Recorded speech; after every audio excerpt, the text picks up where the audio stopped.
First and foremost, I want to give all praise, honor, and glory to Yahawashi, Yahawashi, Ba'ashem HaKakodash, and double honors to the elder bishops and apostles of Great Millstone that taught me this truth.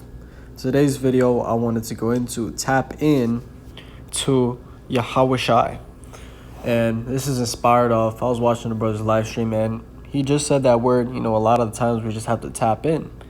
And that's spiritual because it goes into, acknowledging you weak, acknowledging you ain't got it right now. You ain't in the right spirit, and realizing what you need to do. You need to pull out those weapons and start fighting.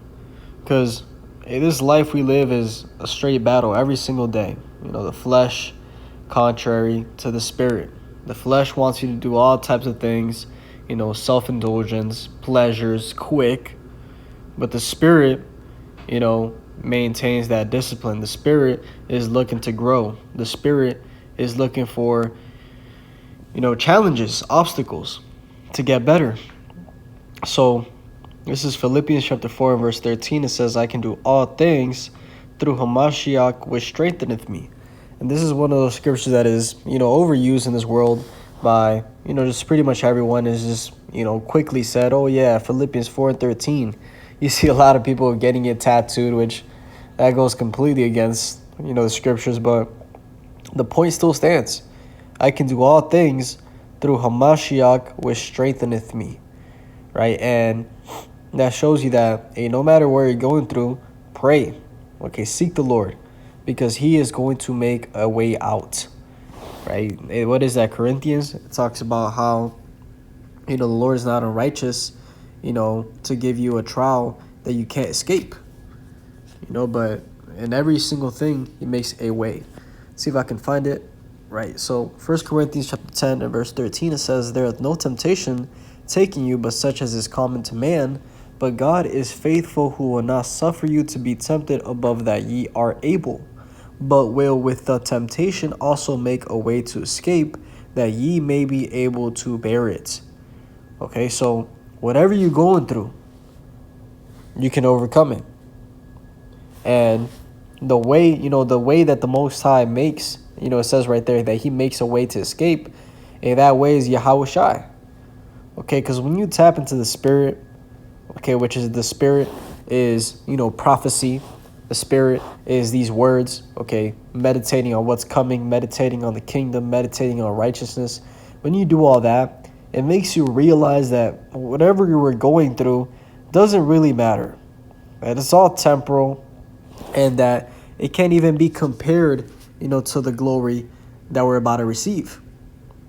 And that's written in, if I remember correctly, it goes into how this is a light affliction compared to the glory that we will obtain.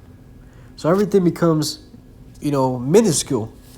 Because what is 100 years to immortality? Nothing.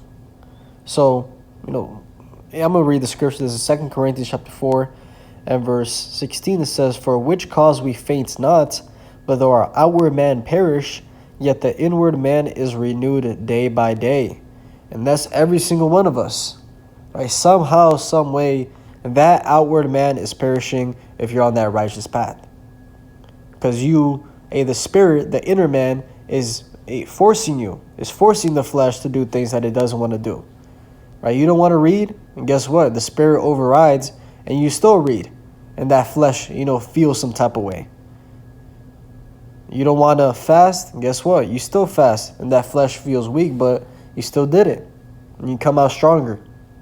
So, the outward man perishes, yet the inward man is renewed day by day. Okay, because you've endured. And every single day you endure is another, it's like another brick on your foundation. And, that foundation is for you to look back and think about, hey, look at how far I've came. Look at the power of Yahweh Ba'ashem Yahawashi. There is no giving up now, because look how much, he has done. Look how far he's taken me. There's no giving up. And if you've done it one time, you can do it again. So keep pushing. And that's, the way I essentially motivate myself is, If I've done it one time, I can do it again. And there's no giving up, man. No giving up at all. There is no putting your hand, there is no looking back. There is no Lot's wife. There is no putting your hand back to the plow or looking back. None of that. It's only forward. So verse 17 says, "For a light affliction, which is but for a moment, worketh for us a far more exceeding and eternal weight of glory. While we look not at the things which are seen, but at the things which are not seen. For the things which are seen are temporal, but the things which are not seen are eternal."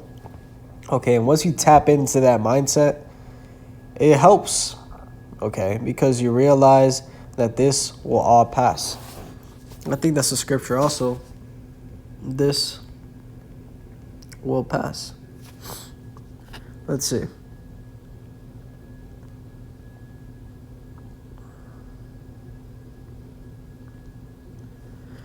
Yeah, I can't find it, but eventually, everything will pass. And as I was reading that, it made me think of Esdras, 2nd Esdras chapter 14 and verse 13. It says, "Now therefore set thine house in order, and reprove thy people, comfort such of them as be in trouble, and now renounce corruption. Let go from thee mortal thoughts, cast away the burdens of man, and put off now the weak nature. And set aside the thoughts that are most heavy unto thee, and haste thee to flee from these times. For yet greater evils than those which thou hast seen happen shall be done hereafter." So, level up. Put off the weak ways, the old man. Okay, the bitching and crying and complaining. That's part of what we're all going to do, but you should be striving to accept the reality that we're living in and keep going, because eventually this world that you see is going to become so wicked, so evil, that a lot of people are going to wish that they weren't born. A lot of people are going to commit suicide. A lot of people are going to renounce their so-called faith. And, I can say for sure it's going to be a lot of those so-called Christians, because they don't even know what they believe in. A lot of you so-called Israelites are going to also fold. Lord willing, Yahawashi puts his spirit upon me to not fold. He keeps me going strong, because it's all about his mercy. But the point is that we're about to enter a trial that no one is prepared for, because no one has ever seen it before. So just think about that. And that's why focusing right now is the best thing you can do. Because when it talks about the Lord is going to come like a thief in the night, these things are going to happen like a thief in the night, it's for people that are not looking. Right? They're going to get completely blindsided. But towards those people that have been looking, we're going to be ready. Okay, because we're seeing that thief leaving those prints. We're seeing the prophecies play out exactly as they've been written. And we know that as soon as we hear those rumors of wars, we see the whole news of the digital system, that we know that mark of the beast is right around the corner, the chip. So in order for them to bring that, what do they have to bring in? A digital system, a complete collapse of this system to bring in the new. So that's what we're expecting, is a complete collapse, simply put.